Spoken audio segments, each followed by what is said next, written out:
To get to the driver's side bushing, I'll show you what kind of stupid I'm doing here. But what I did was the subframe bolts, I put those back in on the other side, so this way the frame, I only did one side at a time, so the frame maintains its position from the last time this car was aligned. If you take all four out, you may or may not need alignment depending how straight your car drives. So over here, that's the front corner subframe. You can see it's really fun getting to that bolt, even my impact just hangs there.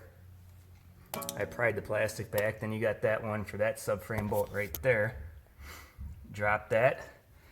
I also did the 3 strut mount bolts up top. So this guy comes down, and then what you do is I used a car jack, and then I stuck the pry bar where that subframe is.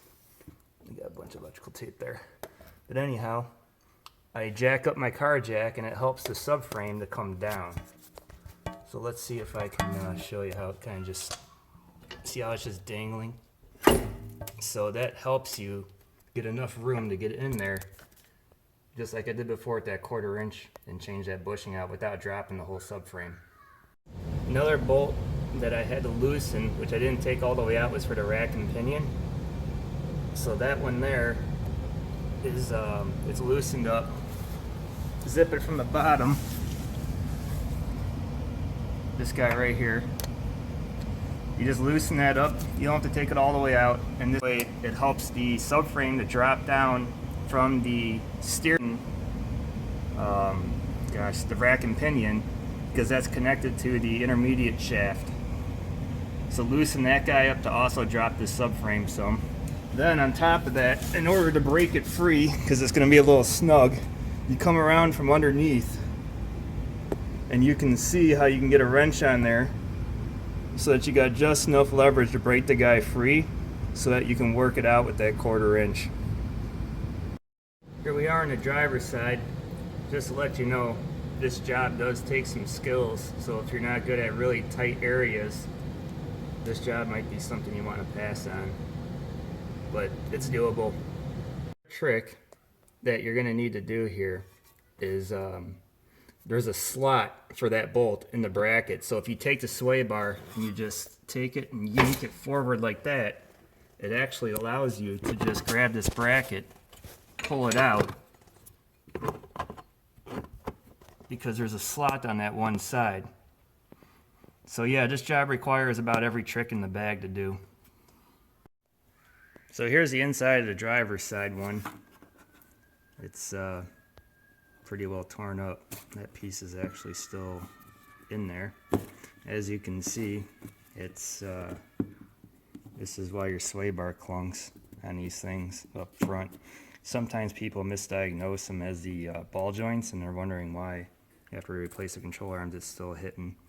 So yeah, it's pretty well good and torn up. Got the new one there from Moog. I had good luck with the Moog ones on the rear sway bar, so I decided to use them for the front. Figure it can't be any worse than those. Once again, I'm going to put silicone grease in. Helps it not wear out the rubber when you got silicone in there, kind of like how Energy Suspension gives you something that looks like silicone grease if you ever use their stuff. Also, I got a lot of transmission fluid here. That's for an upcoming video. I'll show you something with these transmissions.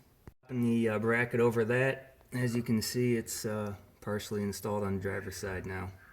On some models, you can't even get those bolts or nuts out, so you have to slide it in just like this. You see how that slides right in and out underneath the nut?